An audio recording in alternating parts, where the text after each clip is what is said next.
Move over, kids, because there was a leak the other day, and it was so big that it's making all the headlines, and YouTubers are making videos about it, and it's YouTube. Yeah, YouTube, you know, the thing that you're watching me on.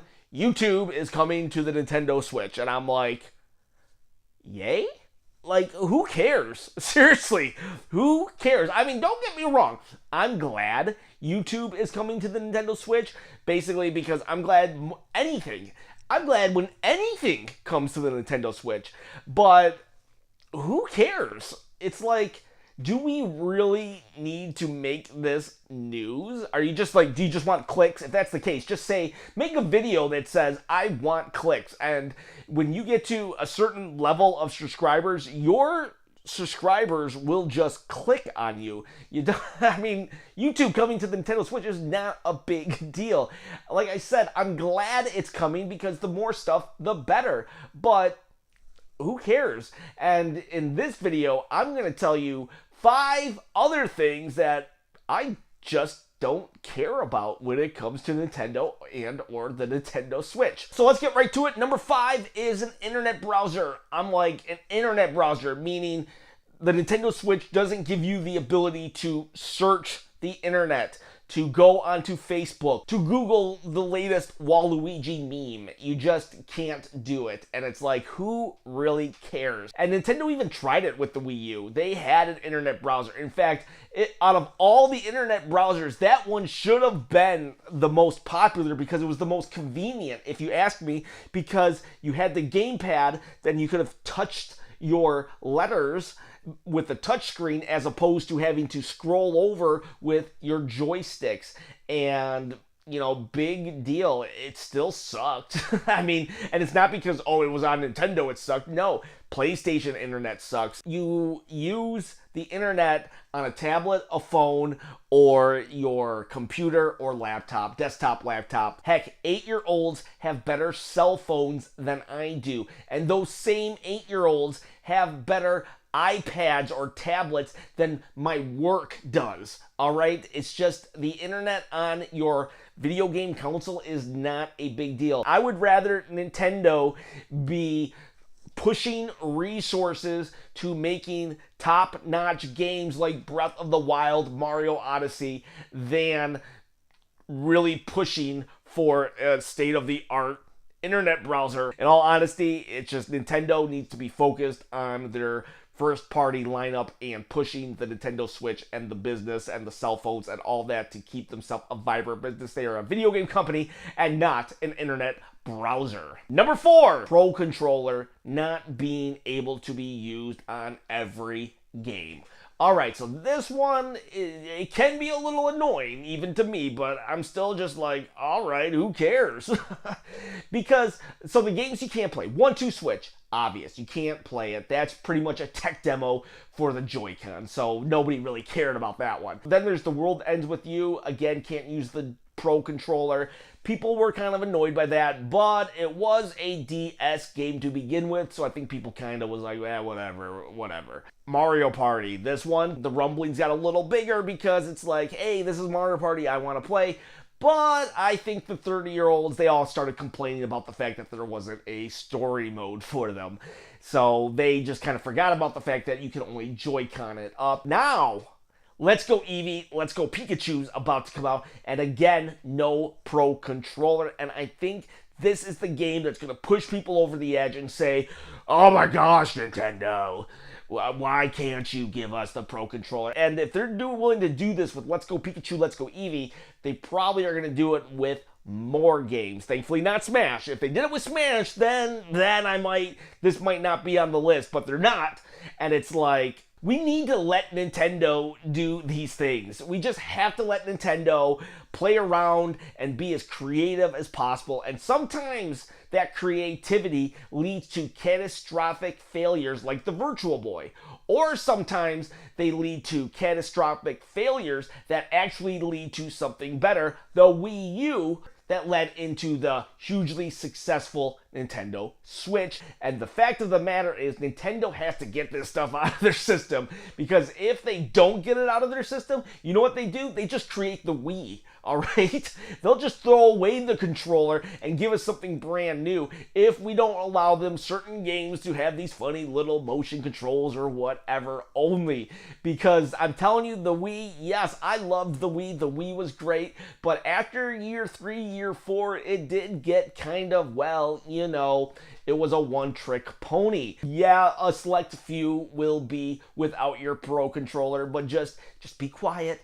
Pick your battles with Nintendo, all right? Just let's be thankful that we aren't forced just this weird contraption of a controller for every single game. The number 3 thing that I just don't care about when it comes to the Nintendo Switch is streaming apps. Okay, so this might kind of fall in line with number 5, the internet app, but I feel it's different enough, and it kind of goes with the YouTube. This is a streaming app, but I'm talking more here with Netflix, Hulu, that sushi roll thing, Crunchyroll, I think. It's a bunch of animes or whatever.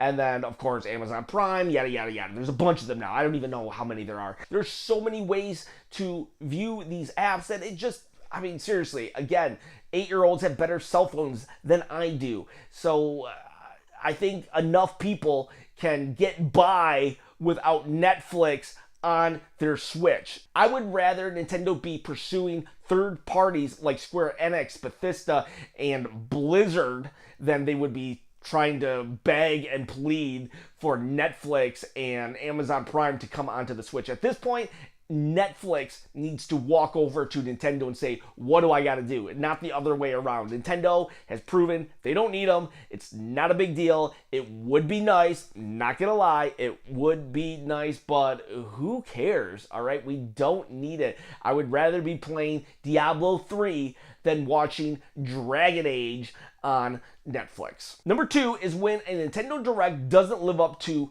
my personal expectations. Hey, I'm human. I'm with you. I want every single thing right now, all right? And sometimes I put unfair, unrealistic, high expectations for Nintendo Directs, and then when I don't get the game that I want, Advance Wars, when I don't hear about Advance Wars for 2 or 3 years, I get a little sad. But that gives me no right to go off the handle and say that everything sucks. Nintendo gives us so much information throughout the year that we get really spoiled by it. I mean, like, extremely spoiled by it. Think about Xbox or PlayStation. How much information are they really pumping out? Yeah, they give us really solid 1 hour long E3s, but what else throughout the year? Maybe a little this, maybe a little that. I mean, PlayStation this year, they gave us a surprise announcement of a PlayStation 1 Classic, but really, how much information is PlayStation really giving out? And even their E3 this year, their big game was Spider-Man, right? But didn't they repeat that? In 2017, that was their big E3 game. And then it was their big E3 game again in 2018. And what did Nintendo give us this year?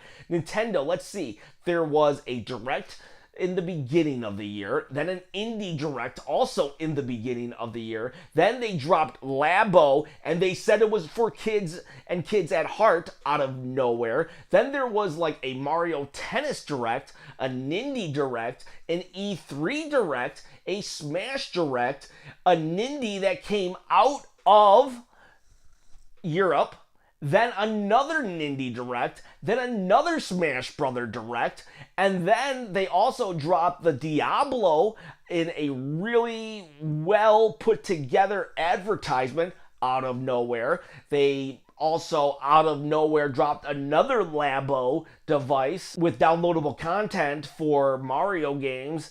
It's just, am I missing anything? I mean, there's even talks that there's still going to be another Direct by the end of the year. That's at least 10 times Nintendo out of the blue came out and just gave us lots of information. They just dropped tons of stuff. And so when a Nintendo Direct doesn't give me everything I want, who cares, people? Nintendo is getting around to it, all right? Give them a break. They like to only show us 2 or 3 months ahead of time. They're not telling us about Final Fantasy VII years before it's coming out right now. They're just not doing that. It's pretty much just these short little time frames is when they're letting us know. I mean, like I said, 10 announcements. Give them a break. If they didn't announce your game right now, they will get to it soon enough. Just cool down and just relax. And the number one thing that I'm just like, who cares? Is if my character doesn't get into Smash Brothers. All right, so I am a hashtag justice for Waluigi person. I do want Waluigi in, but I'll tell you what, when I saw that plant go in, I thought that was the funniest thing in the world, and I'm glad the plant's in before Waluigi is. And there are other characters I do want in. I want Skull Kid from Majora's Mask in. I want Isaac in. I want to see other characters and other franchises in Smash Brothers, but it's like, guys, there are 75 characters right now in Smash Brothers Ultimate with 5 more unannounced, and who knows, maybe there'll be more, but let's just pretend they're done and you're not gonna get it. Just okay, so what? You're one character, you're 2 characters, your Banjo-Kazooie is not in Smash Brothers. Is that that big of a deal? Like, is it? Seriously? I mean, there's so many characters. It's hard work. Sakurai has done many sleepless nights to get this, and he gave a story mode back too. I mean, this is just a fan service game, and let me tell you something that I tell my kids. Hey, I understand that you're mad or disappointed, but you can't act that way. You have to be happy with what you got, because you just can't get everything in the world. If you don't get your character, who cares? Just who cares? There's so many other guys to play with. We've got enough. We've got more than enough. We are just gluttons in Smash Brothers for characters, all right? Let's just enjoy it, okay? So it's just like, it's not a big deal, people. Who cares? Who cares that YouTube is coming to the Switch? The Switch didn't need YouTube to sell 20 million Switches, all right? So that's all. That's my list. That's my top 5. Who cares? Everybody just let's just take a breath. And it's like, if I don't get Skullboy in Smash Brothers, who cares? If I can't stream WrestleMania or Community, who cares? If I have to throw a fake Pokeball to catch fake animals that have fake powers, who cares? All right, I don't need my Pro Controller for that. And if I can't Google funny bacon pictures on my Switch, who cares? And if they're not going to show me any gameplay of Pikmin 4 anytime soon, just who cares? We'll get by. We'll make it. We're going to make it, people. The Switch is doing good. Just like, anyways, hey, guys, it's been great. I love you guys. Also, hashtag autism awareness. Nick, Paul Cobb, and Jordan, thank you guys for being patrons to the channel. Please, everybody, if you could like, subscribe, I would greatly appreciate. Comment below other who cares and what people are just like overreacting about or whatever. It's just fun for me to read the comments. Or am I the villain of this episode where it's like, easy for you to say, Ken, you've got all your favorite characters in Smash Brothers. I don't got Tingle. So there, I don't have everybody, but I get it. I do have like most of my favorite characters. So maybe easy for me to say. I don't know. You let me know below if I'm the villain or it's just like, yeah, people, who cares? We don't need breaking news whenever there's a new internet app coming onto the Nintendo Switch. And yeah, hit that bell for notifications. And it's dangerous to go alone. Please share this video, this channel with a friend, and have yourself a great day.